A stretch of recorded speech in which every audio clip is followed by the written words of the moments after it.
I'm Joyce Hornady. You might say accuracy is my business.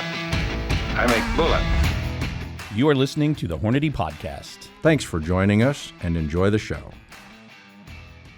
Hello, everybody. Thank you for tuning in to this episode of the Hornady Podcast. I'm your host, Seth, and today, across the table, I have fellow marketeers, Preston Lentfer and Matt Ritchie. Guys, thanks for coming on the show. You bet. Glad to be here again. So, it wasn't that long ago, we had a podcast about the grand old man of cartridges, one 30-06 that you may have heard of. Which some commenters wanted to let us know that, yes, it is an older cartridge, but there are cartridges that superseded in age that are still valid today, 6.5 Swede, blah, blah, blah. Yeah. We'll get to those, but here in America, Yeah, the 30-06 is the granddad of them all. I really think opinion. it is. You know, you've got one what we'll mention here probably shortly. You got the 300 H&H, which, you know, was a parent of a lot of awesome cartridges. But, man, 30-06, it really owned things for a long time, and its subsequent, you know, necking up and down, as did the 308 Winchester with its subsequent necking up and down. So there's really those three parent cartridges that spawned a lot of awesomeness in the world of shooters. The 30-06, I mean, from a military aspect, that has such a important role in that realm, and people and shooters collect it for that. And then on the sporting side, for even some match shooting, there's some military sniper application early on. But for the hunter, for the big game hunter, the 30-06, from its design until present day and into the future, is really a staple. And in talking about the 30-06, we need to talk, just like we did with the 308. Talked about the 308, and then we kind of looked at some of the children, the 708, the 243. Well, there's no cartridge maybe more controversial, besides possibly the 6.5 Creedmoor, than the 270 Winchester. Yeah, but not controversial anymore, you might say, but back in its day, you bet. You bet. There was plenty of controversy, and I feel like, having not been back there, that much of the controversy was probably very much like the 6.5 Creedmoor, which is, it's very capable, everybody's shooting it, and because it's mainstream, there's going to be people that just don't like that. And what's comical about that is that's the same thing as the Creedmoor now. Yeah. Yep. We've come full circle. It's a circle. Well, before we go around that circle too many times, let's rewind the clocks a little bit to get back to the beginning of the 270 Winchester. And admittedly, around the table, Preston has probably the most firsthand experience with the 270. Matt, did you shoot it all growing up? Not really shot it much growing up. Plenty of guys I was around that had, you know, the Remington pump action 270s. Uncle's got one that when he drew his Nebraska bull tag this year, that's his one he reached for, so out of the gun cabinet. So definitely helped him get it ready and everything like that. Hand loads for it. Yep. So okay. Well, and growing up, my father never shot a 270. Grandfather didn't shoot a 270. I'm sure I had some uncles, which I had quite a few of. I'm sure some of them shot the 270, but as far as me and mine, I don't really remember it early on. And then as I got a little bit older, get into high school, and, you know, you're talking about hunting with your friends and whatever, there was, you know, that was kind of the quintessential prairie sniper cartridge of the time, where, you know, they ran the 100 grainers or the 110 grainers for coyotes, run those 130s for deer, and that was just kind of, like I said, kind of the ultimate prairie sniper cartridge. But again, I never really shot it much until I started my professional career. But Preston, you have firsthand experience with it. Yeah, and I think I've told this story 7 times on the podcast at this point. But you don't need to tell the whole thing, but first rifle. White-tailed deer, the book, I probably read that thing front to back 100 times growing up as a kid. But in there, they finally got to equipment, and on a ballistics chart, to me, looking at drop, the only thing that really beat the 270 was the 22-250, and I was looking for a deer cartridge. I'm not saying the 22-250 with proper bullet can't do it, but I wanted that assurance. Yep. Maybe I'll go elk hunting one day as I grow up, you know, whatever have you. But the 270, flattest at that time, therefore, in my opinion, the best option. Awesome. Well, there's a lot of people that shared that opinion. And again, So now to go all the way back, how far do we have to go back to get ahead of the 270 Winchester and what was popular at the time for sporting cartridges?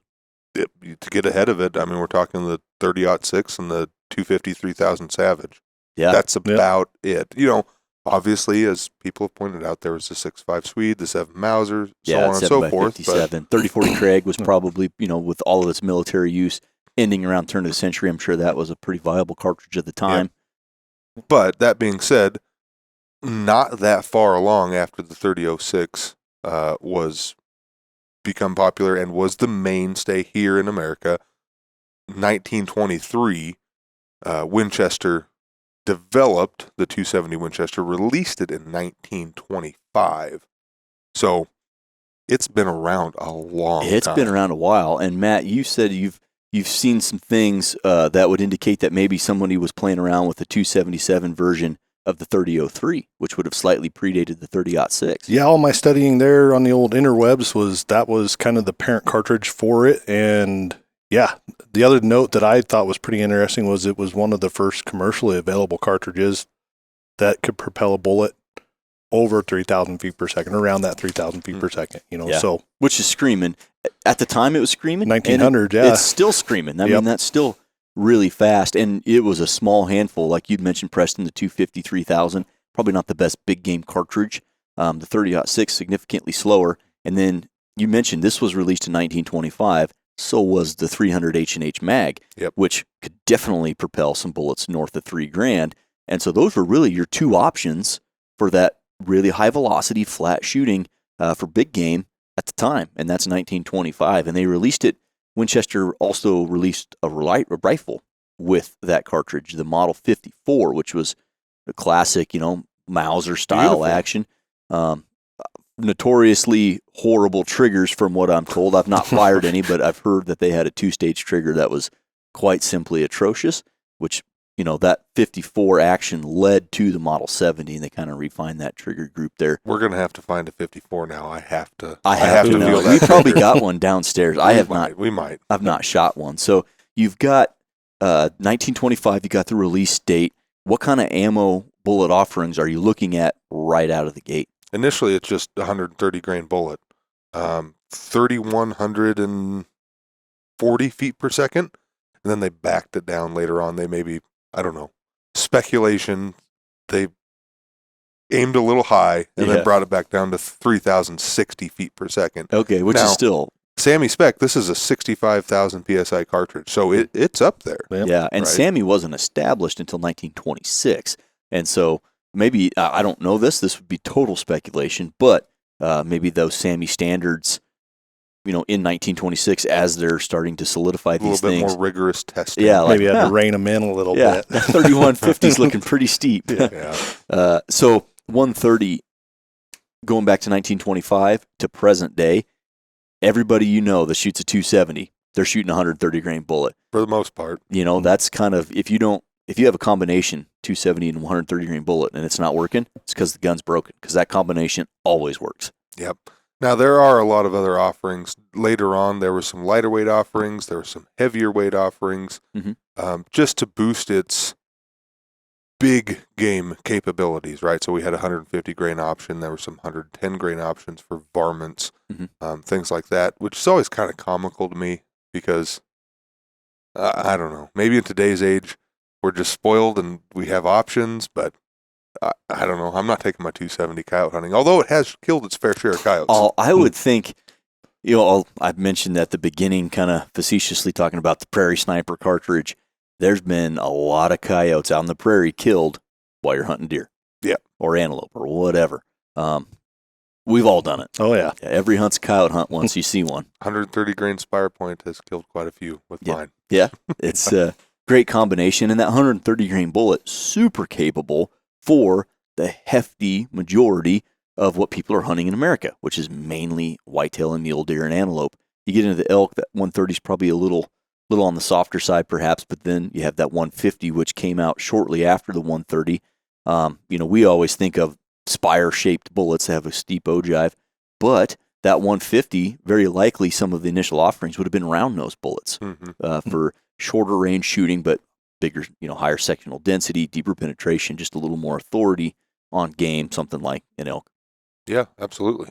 And those 100 grain bullets had to be doing wicked fast. Yeah, maybe not as fast as some of the cartridges that came later on, but certainly fast. Yeah, 100 grain bullet, little hollow point screaming out of a 270. I know one particular old gentleman, as do you, old Marv Briegel. That is his cartridge. That's the cartridge. Didn't matter what he was hunting or shooting. He took the 270, and on his property today, at 83 years old, he's got a 270 in the cab of the truck in case he sees a coyote. Yeah. And at conventional distances, let's say 300 and in, which, there's a lot of people out there not taking a shot longer than 300 on game, but I've seen his magazine, and not to talk too much about this, but I've seen his magazine, and there's a spire point, and there's a polymer tip, and there's a spire point, and there's a hodgepodge of ammunition in there. Probably will do fine, if you just see something that needs to pull up and shoot. But yeah, thought that was kind of funny. That is actually really funny. But and if you knew the guy, it would make sense. Find the latest shirts, hats, hoodies, and accessories that you see here on the podcast and much more at HornadyGear.com.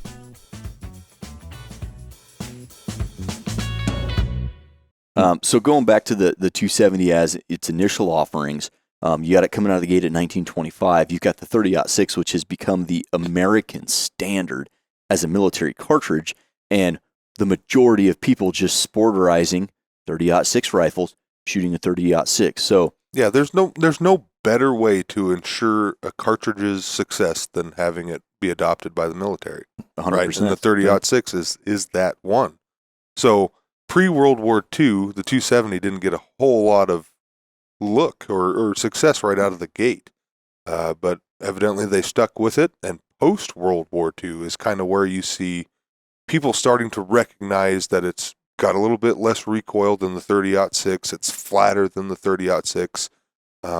Scopes weren't hugely popular then, but they were starting. Yeah, the way I understand it, the telescopic sight was really kind of what accelerated the 270 in that post-World War II time frame. You could zero that thing in a couple 2-3 inches high at 100, and I guess with the telescopic sight and zeroing rifles that way, you're kind of entering the phase of max point blank range. Yep, and that's a big deal out of a 270 specifically. There's a lot of people that'll look at a trajectory table and say, "Oh, the 270 wins big time." Look at the 500-yard drop. Okay, we're looking past that a lot of times. Now, we don't take long shots between us often. Right, rarely ever. Right, but we practice it a lot. But when you have a cartridge like the 270, it's got a lighter weight bullet that's not quite as ballistically efficient as some of the more modern cartridges, say 6.5 Creedmoor, 6.5 PRC, 7 PRC, something like that. Within a few hundred yards, it stacks up fantastically, which leads it to be able to have an awesome max point blank range. And for folks that don't understand, if you zero your gun, let's say you have a 7-inch vital zone. If you zero it, say 3 or 3.5 inches high at 100, and then all the way to where that arc of that bullet maybe hits 3 or 3.5 inches low, that's your max point blank range. So you zero it for in between there, and then you're holding hair out to that max point blank range, which is probably out to 300, 350 yards in some cases. Yeah. The other thing I wonder is maybe what brought up the popularity obviously is the lower recoil telescopic sights. Which is subjective, because I want to talk about that a little bit. I've shot a few friends' guns. But what about maybe guys hunting for their food, to put food on the table? They wanted something that didn't damage as much meat. So, knowing what we know now, might be a little bit the opposite of the way it should be, because a slower bullet will expand a little less rapidly, whereas the 270 going faster probably expanded a little bit more rapidly and maybe causes a little bit more meat damage. But it's all subjective. They're all live animals. Yeah. Well, regardless of how it went down, the 270, really quickly post-World War II gained some popularity, whether that was the flatter shooting, the availability, of telescopic sights, so you could extend your range compared to the 30-06 because you simply were holding less wind, less bullet drop, still hitting what you're aiming at. And for the hefty majority of hunting that was going on, like you mentioned, Matt, a lot of meat hunting going on. I don't know if trophy hunting was even a thing. I think everybody was trying to shoot, not everybody. Deer. Yeah, people were trying to shoot the older deer that they could. But regardless, it definitely went on a very vertical climb for a while. And I would be remiss if we didn't talk about a little bit of Townsend Whalen, but a lot of it of Jack O'Connor, because many attribute the success of the 270 to the writings of Jack O'Connor. And that's a lot to be said about an individual writer. For those that are listening, I'm sure you've heard of Jack O'Connor. If you haven't, he was the shooting editor for Outdoor Life for north of 30 years, a passionate hunter and shooter his whole life. He was a professor for a while until he quit doing that to focus solely on writing, and the articles and the magazines and the books that he published, just obviously world-renowned, and a huge proponent of anything with the 30-06, but specifically he did enjoy that 270, and he hunted all over the world. He had 2 North American slams before that was a thing for sheep. So as a mountain rifle, hunting sheep, he really turned to the 270. It was fast. It was flat. Cut the barrel back to 22 inches, and wrote a lot of darling things about the 270 that, coupled with the merits of the 270, the flat shooting, the wind drift, the lighter recoil, the telescopic sights, it kind of just culminated to where it got a huge following.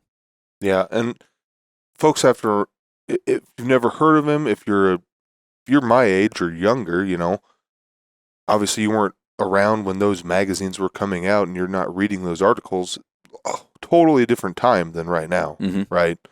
If you want to know something, you get on your telephone, a square or a rectangle in your pocket, and you Google it, right? Get on the Google machine. Ask Siri, whatever have you. It's right at your fingertips.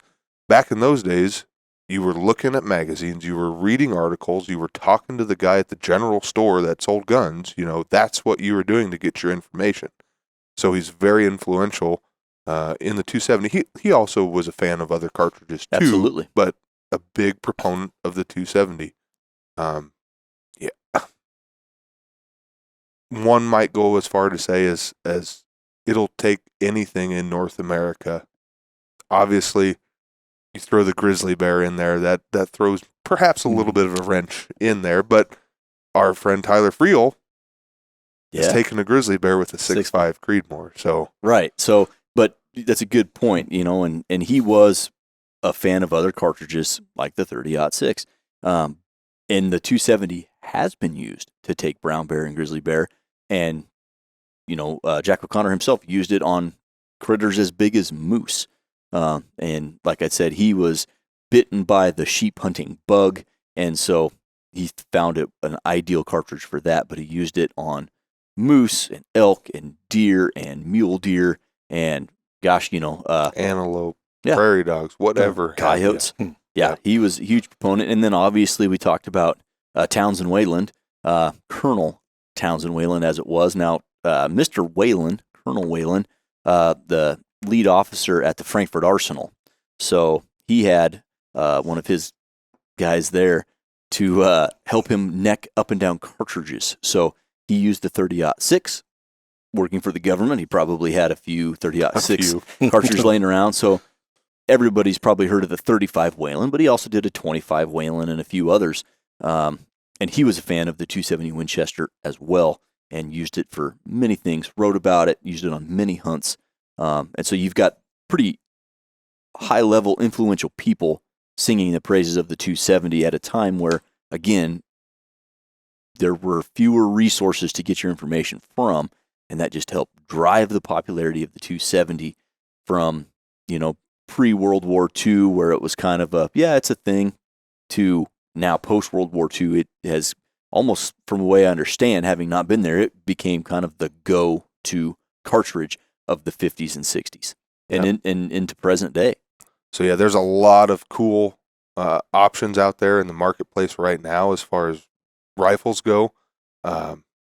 Lever guns, pump actions, bolt actions, you name it. If there's a rifle platform, it's been. I bet there's 270 double rifles. I mean, it's so easy. It's a 3.340 length cartridge with a standard bolt head. just like a 30-06. Everybody can make one of those, right? And kind of interestingly enough, Browning started to do some faster twist rifles to get some of those heavier bullet weights options out there ways, which, I don't know. I might get some hate for this. We might get some hate in the comments, which is kind of like putting lipstick on a pig, if you ask me. Yeah. Right? It's a great cartridge at conventional ranges, the 270, but knowing what we know now, I'm not sure that it would be designed the way that it was. Sure. Right. It was, and Browning putting that faster twist in there, it just allows the bullet manufacturers to make more high-performance bullets that require faster twist rate. And then for those people that are diehard 270 fans but want to extend the range with a hand load and a new bullet, you got the option. The option is there.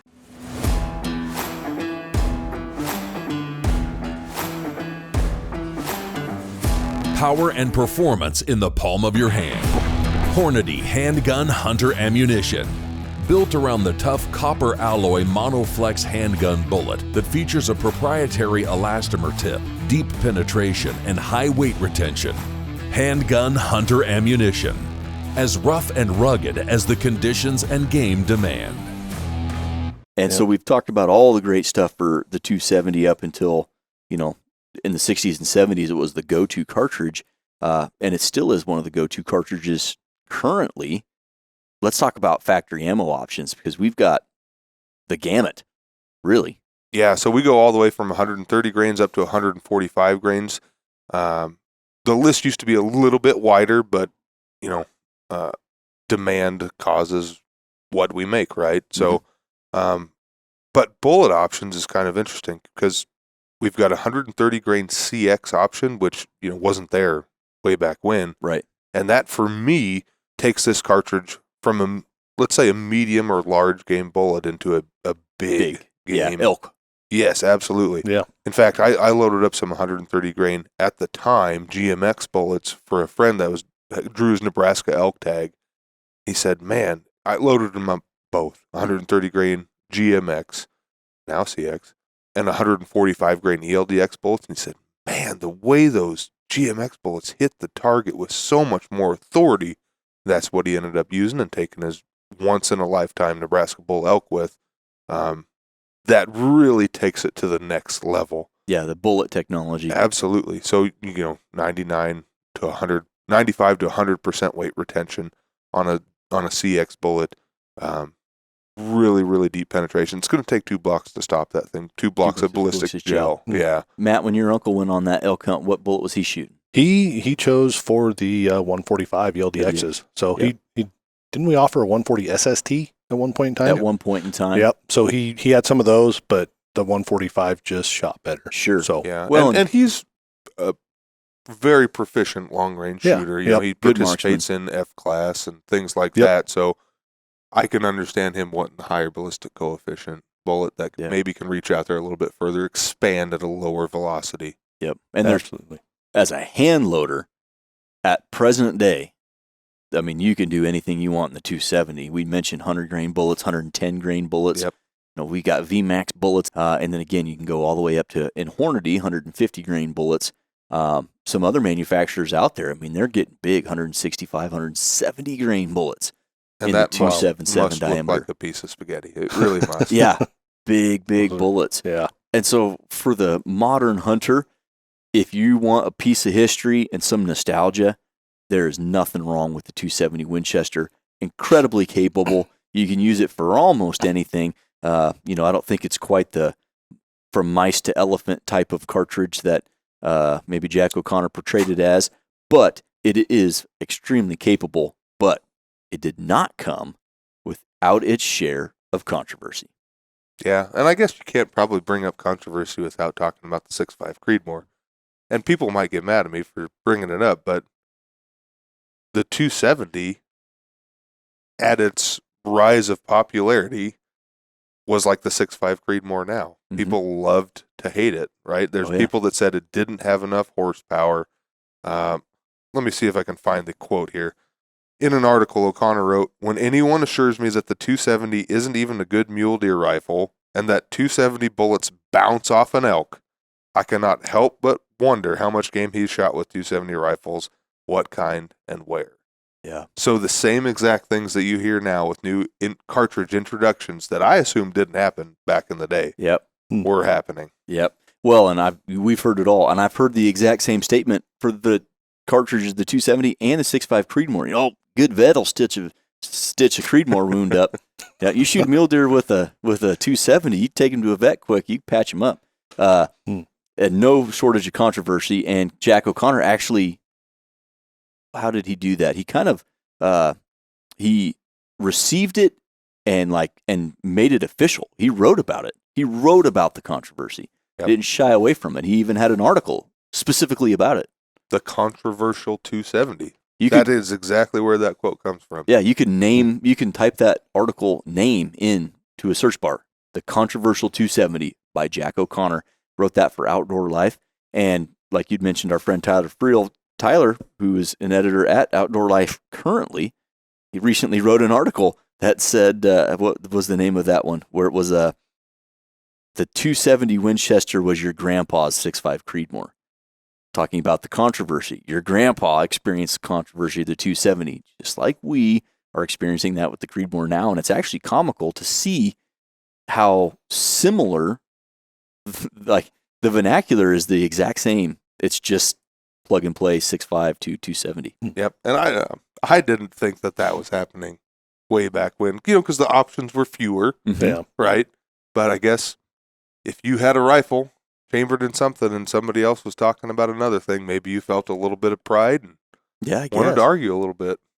I don't know. I really, looking at it, I don't have anything horribly negative to say. You've got an appreciable bullet weight, appreciable bullet diameter, going appreciable velocity.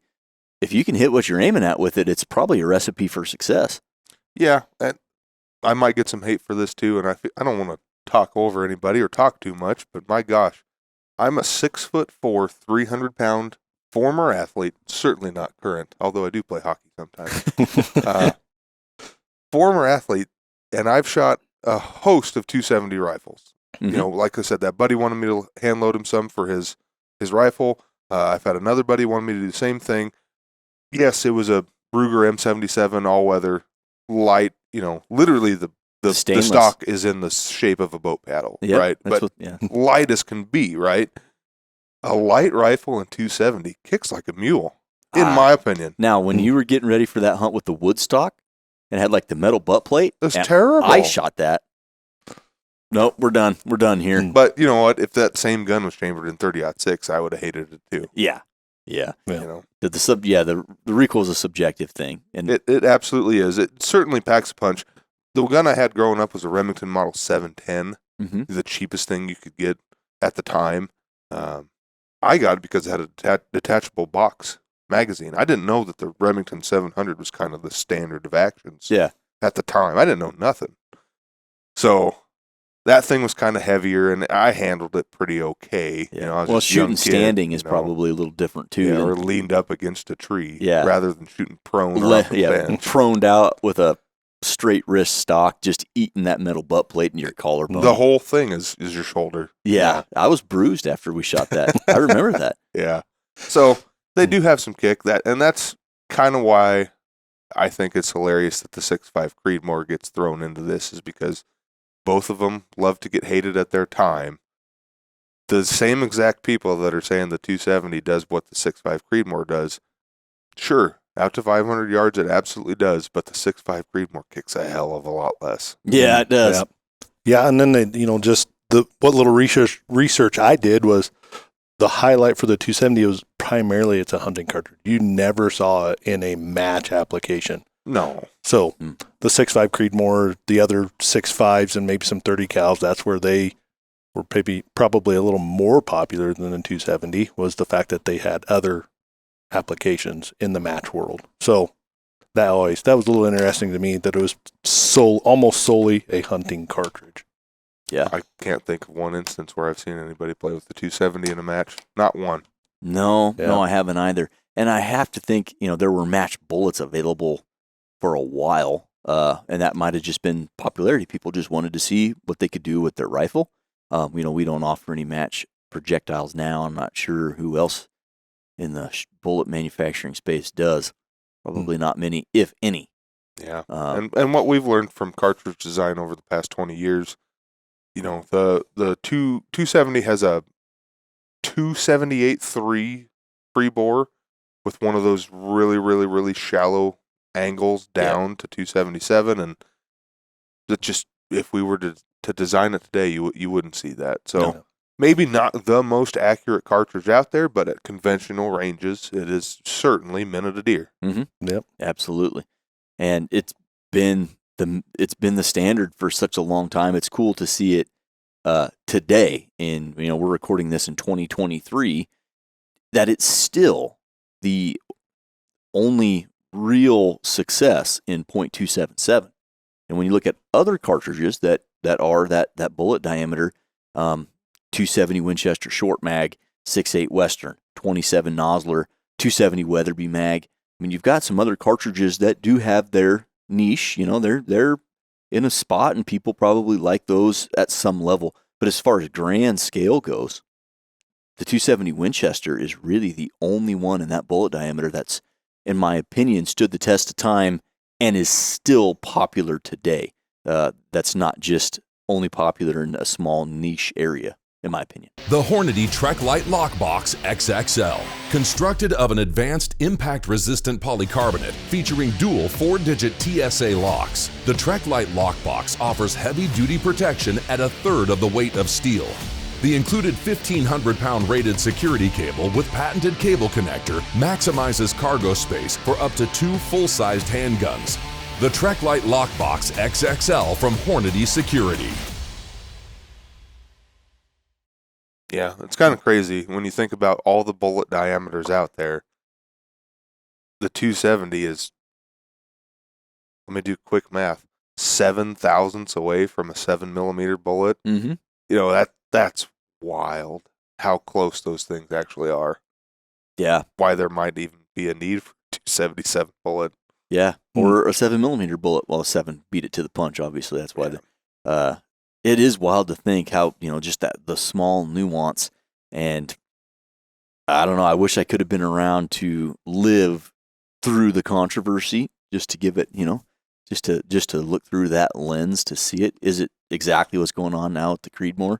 And is any of it justified? And I have to think not. When you look at the performance on paper, you look at the ballistics, you use it in the field, again, you can almost kill anything with anything. And if you've got a good bullet, going a good velocity, bullet construction, technology where it is today, there's really nothing you can't take with the 270. There's some things you shouldn't take with the 270, but gosh, it really fills so many gaps. Yeah, and like you said, you can kill almost anything with anything, and people were shooting stuff with bows before they were shooting stuff with rifles. Was that a big controversy? I don't know. Who knows? One thing I'd like to say is what I remember, and since we were all in tech, we're helping our customers, is I don't know that I ever took a call with an issue on 270 Winchester. It's just one of those cartridges that no matter what platform is being shot in, what bullet, it just always worked. Yeah, and that's crazy to think about. All the emails and phone calls collectively that we've taken over the years. Yeah. Like, that's wild to think about. I don't recall any myself. Yeah. Maybe asking questions about bullet choice for a hand loader, but as far as ammunition issues, I don't recall it. It's likely that the three of us around the table have handled north of 100,000 phone calls for Hornady in our technical service days. Did you do the math? Yeah. Well, I know I answered over 30. He was in tech longer than me, so I was there easily, 5 years. Yeah, easily, in my 5 40 years, or I did 50,000. 30,000. Yeah. Wow. So, and it's neat, like you mentioned, Matt, that the 270 doesn't stand out as one of those, like, as soon as somebody calls and they say the 270, you go, oh, boy. Yeah. No, it really was one of those cartridges that, whether it was factory ammo or hand loading or whatever, that generally that was one of those cartridges that we just didn't have a lot of calls on. Yep. And I don't know the cause of that, but it could be the fact that it had been around so long and any of the potential problems have already been flushed out. And that's leads right into another thing that kind of helps its popularity, I'm assuming, is it's been around so long that it's been literally around the world for a considerable amount of time. And, that's something that people consider when they're selecting cartridges to go hunt abroad. Sure. Yeah, you can Yep. find it in Europe. You can find it in Africa. You can find it all over the place. Mhm. Absolutely. That's right. And, in the international use, although you can get it most places around the world, it's really useful in all places around the world. You look at most of the African Plains game, it's kind of a perfect fit there. Anything you're really going to hunt in Europe and almost anywhere else, it just fits, just like it does here in America. It just simply fits. It's effective, it's fast, it's flat, it's, I'm going to say moderate recoiling, although that's debatable. Subjective. But it's, if you could sum it up in one word, it would just be capable. It's capable. And with the right bullet and with the right hunter and the right shot location, it is, extremely capable. Yep, absolutely. Well, I appreciate you guys coming around the table to talk about the 270. We love to design new cartridges. We love to play. We love to tinker. We love to wildcat. It's what we do here. We innovate things. And, years ago, there were people doing the same thing. And one of those things was the 270 Winchester. And although we've got our PRCs, we've got the Creedmoors and the Arcs, and all these new modern cartridges, there's still nothing wrong with the classic 270 Winchester. And although it had its controversy early on, and there's still controversy that I hear about today, the reality is you can't make a good shot with the 270 and get it stitched up at a vet. I mean, it's just a good, capable cartridge. So with that, guys, the 270 Winchester, do you have anything more else to add about this venerable cartridge? I really don't. Just I tip my hat to it because I can think back through my years in tech and never having to take a phone call on it. That says a lot for a cartridge. Yeah. So, And I'll just throw out there, I maybe have thrown some shade at it during this podcast. Remember, that was my first cartridge I ever had in the rifle. Mm-hmm. The thing has been around for almost a century. Mm. We're approaching a century, and it is still capable at moderate ranges and will get the job done. I just like advancements and improvements. Yeah, fair enough. Well, everybody, hopefully you enjoyed this discussion about the 270 Winchester and its near century of use in this country and all over the world. As always, please comment on this if you got anything to say, good, right, wrong, otherwise. Don't forget to like and subscribe. We'll catch you on the next one.